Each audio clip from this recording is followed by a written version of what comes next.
안녕하세요. 사랑하는 성도님, 영혼의 샘물 은혜의 자리에 오심을 축복합니다.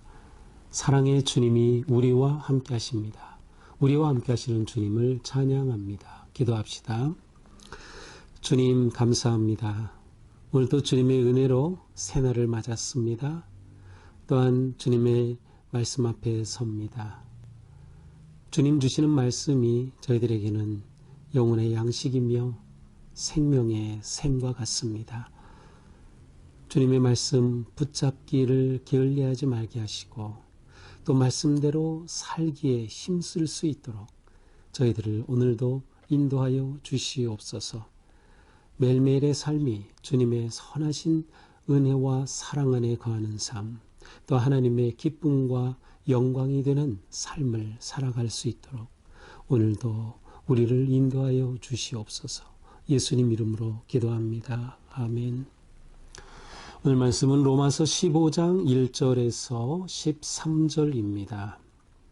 믿음이 강한 우리는 마땅히 믿음이 약한 자의 약점을 담당하고 자기를 기쁘게 하지 아니할 것이라. 우리 각 사람이 이웃을 기쁘게 하되 선을 이루고 덕을 세우도록 할지니라. 그리스도께서도 자기를 기쁘게 하지 아니하셨나니 기록된 바 주를 비방하는 자들의 비방이 내게 미쳤나이다 함과 같으니라. 무엇이든지 전에 기록된 바는 우리의 교훈을 위하여 기록된 것이니 우리로 하여금 인내로 또는 성경의 위로로 소망을 가지게 하려 함이니라.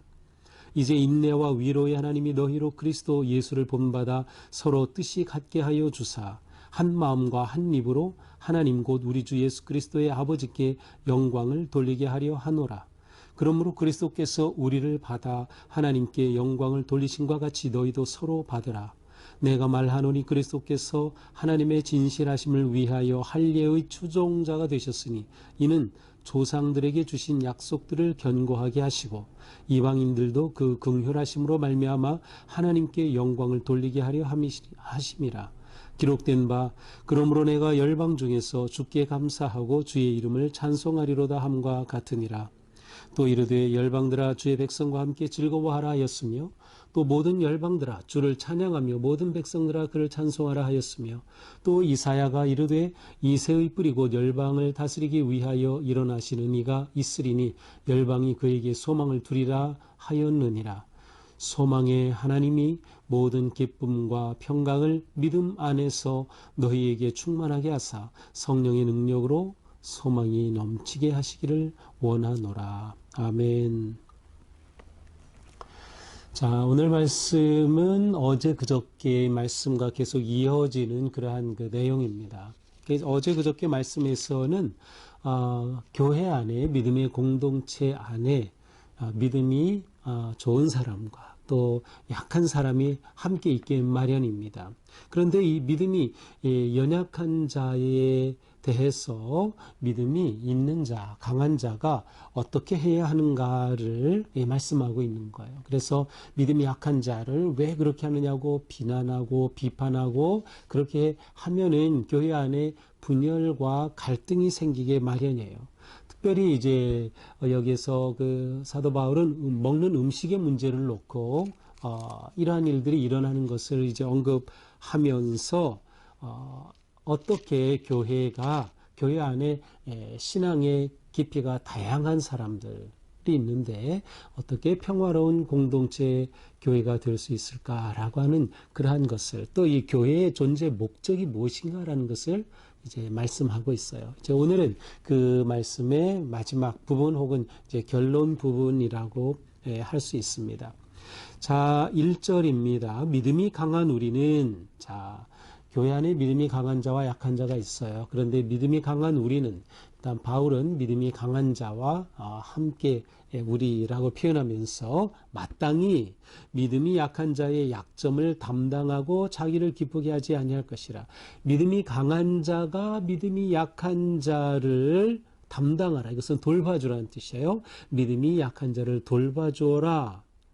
자기를 기쁘게 하지 아니할 것이라. 믿음이 강한 자가 자기 좋을 대로 자기 믿음의 수준대로 그렇게 행하지 아니해야 한다라는 말씀이에요. 2절 우리 각 사람이 이웃을 기쁘게 하되 선을 이루고 덕을 세우도록 할지니라. 그러므로 믿음이 있는 자라면 초점이 무엇이 되어야 하는가 하면 이웃을 어떻게 기쁘게 할까? 다른 형제 자매를 내가 어떻게 기쁘게 하고 어떻게 선을 이룰까? 이것은 어떻게 유익함을 줄까를 하고 생각하라는 거예요.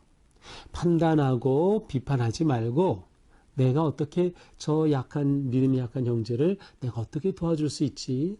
내가 어떻게 저에게 유익함이 될 수 있을까? 내가 어떻게 저를 기쁘게 할 수 있을까를 하고 생각하라는 거예요. 그러니까 믿음이 약한 자와 함께 신앙생활 할 때 그 관계에서 초점이 일반적인 그러한 생각과는 달라야 되는 거예요.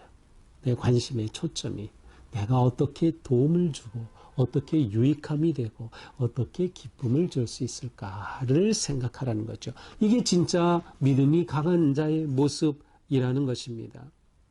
결국 교회 안의 갈등의 문제는 믿음이 강한 자가 해결할 수밖에 없어요. 믿음이 약한 자의 수준에서는 해결이 되지 않아요. 결국 믿음이 강한 자가 해결할 수 있어요. 자, 이것에 있어서 바울은 예수 그리스도께서 이것에 실제로 본이 되셨음을 이제 3절 이하에서 말씀해요. 그리스도께서도 자기를 기쁘게 하지 아니하셨다. 예수님도 자기의 뜻에 따라 자기 원하는 대로 자기 좋을 대로 하지 않으셨다는 거예요. 그랬죠. 실제로 예수님은 아버지여 내 뜻대로 마옵시고 아버지 뜻대로 없어서라고 그렇게 고백하시면서 예수님이 스스로 자기가 좋은 대로 하지 않으셨어요. 아버지의 뜻대로 하셔서 십자가를 지셨죠. 고난과 온갖 비방을 다 당하셨어요. 예수님이 그렇게 당하신 것 바로 우리를 위해 그렇게 본이 되어 주신 거라는 거예요. 그래서 3절에서는 바로 다윗의 시편인 69편을 인용하면서 주를 비방하는 자들의 비방이 내게 미쳤나이다 함과 같다. 바로 예수 그리스도를 의미하는 그런 구절이죠. 예수님이 이렇게 비방당하고 고난당하신 것은 자기가 원하시는 대로 하신 것이 아니라 하나님의 뜻에 따라 순종하셨기 때문이다. 우리도 믿음이 깊을수록 내가 원하는 대로가 아니라 하나님이 원하시는 대로, 하나님이 원하시는 게 뭐예요? 믿음이 약한 자를 품어주는 거예요. 도와주는 거예요. 그에게 유익함을 주는 것이죠. 무엇이든지 전에 기록된 바는 우리의 교훈을 위하여 기록된 것이니. 자, 여기서 기록된 바는 이제 구약 성경을 말해요. 구약에 많은 말씀들이 기록되어 있어요. 그런데 그것은 결국 우리를 교훈하기 위해서다. 우리로 하여금 인내로 또는 성경의 위로로 소망을 가지게 하려 함이라. 우리로 하여금 인내하고 또 위로를 받아 격려를 받아 소망을 가지게 하도록 구약의 그런 말씀들을 우리에게 주셨다는 겁니다. 또한 이제 인내와 위로의 하나님이 너희로 그리스도 예수를 본받아 서로 뜻이 같게 하여 주사. 자, 하나님께서는 이러한 갈등과 분쟁의 상황 속에서도 우리가 믿음으로 이 문제를 해결해 갈 수 있도록 평화로운 공동체를 세워갈 수 있도록 믿음이 강한 자에게 인내하도록 하시고 위로해 주시는 하나님이시라는 거예요. 그래서 예수 그리스도를 보내주셨고 그 그리스도의 모습을 본받아서 서로의 뜻이 같게 해 주심으로 서로의 뜻이 같게 한 마음이 되게 해 주심으로 생각이 같게 해 주심으로 공동체의 목표가 같게 해 주심으로 교회 안에 있는 다양한 원인으로 인한 갈등과 문제를 풀어갈 수 있게 해 주신다는 겁니다. 한 마음과 한 입으로 하나님 곧 우리 주 예수 그리스도의 아버지께 영광을 돌리게 하려 하노라. 자, 이것은 교회가 존재하는 목적입니다. 한 마음과 한 입이 되어서 우리 주 예수 그리스도의 아버지께 영광을 돌리는 것.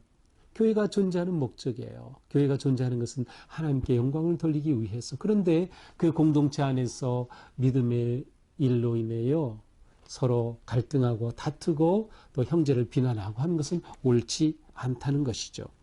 그러므로 그리스도께서 우리를 받아 하나님께 영광을 돌리신 것 같이 너희도 서로 받으라. 그리스도께서 자기의 뜻을 내려놓고 아버지의 뜻에 순종하심으로 우리를 받아주심으로 우리를 구원하셨어요. 죽으시고 부활하셨어요. 그래야 우리에게 영원한 생명을 가져오셨어요.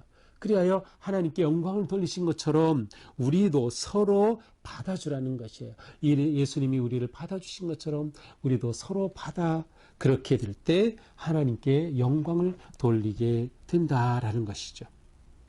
8절은 또다시 그리스도에 관해 언급합니다. 그리스도께서 하나님의 진실하심을 위하여 할례의 추종자가 되셨으니, 할례의 추종자가 되셨다는 것은 할례자를 섬기는 자가 되셨다, 그런 뜻인데, 여기서 할례자는 유대인을 말합니다. 그러니까 예수님은 유대인으로 오셨죠.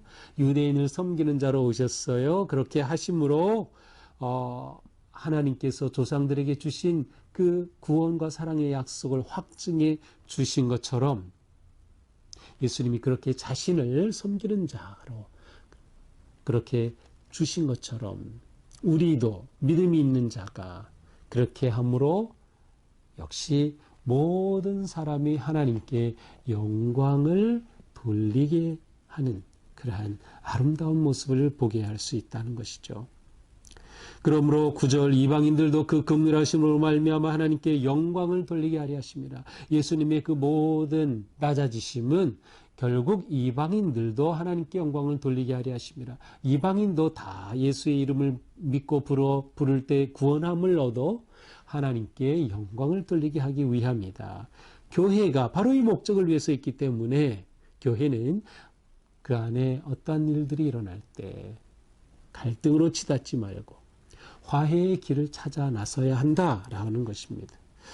자, 9절 이하에서는 이제 성경 구절을 4구절이나 인용하고 있어요. 그런데 이 인용하는 구절은 모두 이방인도 모든 하나님의 백성이 되어서 하나님께 영광을 돌리게 하는 그러한 모습에 관한 말씀들이에요. 그러므로 내가 열방 중에서 주께 감사하고 주의 이름을 찬송하리로다. 열방 중에서 온 세상 가운데서 바로 시편 18편에서 인용했죠. 또 이르되 열방들아 주의 백성과 함께 즐거워하여라. 온 나라가 하나님의 백성들과 함께 즐거워하여라. 신명기 32장에서 인용했죠. 모든 열방들아 주를 찬양하며 모든 백성들아 그를 찬송하라. 역시 이것은 시편 117편에서 인용했어요. 모든 열방이에요. 온 이방인들까지 다 포함하는 거예요. 마지막 이사야의 인용이죠. 이새의 뿌리 곧 열방을 다스리기 위하여 일어나시는 이가 있으니 열방이 그에게 소망을 두리다. 곧 예수 그리스도께서 오시면 열방이 그에게 소망을 두고 열방이 일어나 하나님을 찬양하게 하기 위함이라는 거죠. 자, 결국 교회의 목적이 무엇인가를 분명히 말씀하며 따라서 이것을 위해서 교회는 언제나 화평을 이루어야 한다라는 것을 말씀하고 있습니다. 이제 마지막 13절은 일종의 축복문입니다. 축복 기도라고 할 수 있어요. 소망의 하나님이 모든 기쁨과 평강을 믿음 안에서 너희에게 충만하게 하사 성령의 능력으로 소망이 넘치게 하시기를 원하노라. 자, 우리는 축도하면은 보통 고린도후서 13장 13절을 가장 많이 들어요. 예수 그리스도의 은혜와 하나님의 사랑과 성령님의 교제하심이 이렇게 축도하죠. 또 저도 제가 종종 하는 것은 민수기 6장 24절 이하에 있는 것. 주께서 여러분에게 복을 주시고 여러분을 지켜주시기를 원하며 주께서 여러분을 밝은 얼굴로 대하시고 여러분에게 은혜 베푸시기를 원하며 주께서 그 얼굴을 여러분에게로 향하여 드사 평강 주시기를 원하노라. 자, 그런데 오늘 말씀인 로마서 15장 13절도 아주 훌륭한 축복 기도, 축도입니다. 소망의 하나님이 모든 기쁨과 평강을 믿음 안에서 너희에게 충만하게 하사 성령의 능력으로 소망이 넘치게 하시기를 원하노라. 자, 이렇게 아름다운 축복으로 오늘의 본문은 끝내 좀 하고 있습니다. 자, 오늘 말씀은 결국 우리가 지금까지 본 것처럼 믿음의 공동체는 평화를 추구합니다. 믿음의 공동체는 평화를 추구하는 공동체예요. 교회는 평화의 공동체입니다. 왜? 그리스도께서 주인이 되시기 때문에, 그리스도께서 머리가 되시기 때문에. 그 그리스도가 누구시에요? 우리와 하나님 사이에 화평의 대속제물이 되어 주셨고, 또 하나님과 화평한 우리는 이웃과 평화로운 삶을 살도록 우리를 부르셨어요. 따라서 교회는 당연히 평화의 공동체가 되어야 하는 것이죠. 그러기 위해서 우리는 그리스도를 본받아야 한다. 그리스도께서 우리를 위하여 본이 되어 주셨다. 그리스도께서 자기의 원하는 대로 하지 않으시고 하나님의 뜻대로 하신 것처럼 믿음이 깊은 자일수록 자기 중심이 아니라 하나님이 원하시는 것을 생각하며 그 뜻을 따라야 한다라는 것이죠. 그러기 위해서 우리에게는 성령 충만함이 필요합니다. 내 힘으로 되지 않아요. 인간이 가지고 있는 본성의 본질적으로는 자기가 더 뛰어나야 하고 남보다 잘나야 하고 비교하고 하는 그러한 것들이 강하기 때문에 내 뜻을 낮추고 다른 사람을 유익하게 하려는 것은 쉽게 나타나지 못해요. 성령님의 도심이 필요한 거죠. 그래서 예수님을 믿는 성도가 진정한 평화의 삶을 세워갈 수 있는 것입니다. 우리는 구체적으로 약한 자를 받아주어야 합니다. 나보다 믿음이 약한 자를 내가 받아주어야 하는 것이죠. 그 약점을 내가 담당해 줄 수 있어야 합니다. 어떤 상황에서도 우리는 인내하며 소망해야 합니다. 그러니까 우리가 어떤 일로 혹시 갈등과 문제가 생겼다 하더라도 너무 쉽게 포기하지 마세요. 끝까지 인내하면서 사랑의 주님이 나와 함께 하시고 주님께서는 우리가 평화의 관계를 맺기를 원하신다는 것을 기억하면서 그 주님을 더욱 의지해야 한다. 그때 소망과 위로의 주님이 우리 가운데 놀랍게 은혜를 베풀어 주실 것이다 라고 하는 믿음으로 끝까지 평강을 지켜가는 우리가 되어야 할 것입니다. 또 오늘 하루 살아가는 삶 중에도 우리가 인간관계 속에서 평화를 누리며 살아가는, 그리고 이 세상을 평화로운 세상으로 만들어갈 수 있는 우리가 되기를 축복합니다. 기도합시다. 주님 감사합니다. 그리스도께서 우리를 위하여 죽으시고 십자가에 온갖 고난을 당하심으로 우리에게 참 평화를 가져오셨고 하나님과 우리가 화목하게 하셨으며 또한 그 결과 우리가 이 세상에서 이웃과도 평화로운 삶을 살도록 말씀하신 주님, 우리가 주님을 믿는 성도로서 한 교회를 이루고 믿음의 공동체를 이룰 때에 그 안에 일어날 수 있는 많은 갈등과 문제와 어려움 중에도 주님을 생각하며 주님을 따르며 주님의 말씀에 순종함으로 화해하고 받아들이고 서로를 그렇게 용납할 수 있는 더욱 믿음이 깊은 주님의 자녀들로 삼아 주시옵소서. 우리는 약합니다. 그러니 성령님 우리의 마음을 지켜주시고 생각을 지켜주시고 인내함으로 소망을 이루어가는, 그리하여 결국 우리가 하나님께 큰 영광을 돌리는 그러한 아름답고 진정한 교회가 되게 하여 주시옵소서. 예수님 이름으로 기도합니다. 아멘. 네, 오늘도 주님의 사랑과 은혜 안에서 우리의 삶이 평화롭고 또 하나님께 영광이 되는 아름다운 삶이 되기를 축복합니다. 사랑합니다.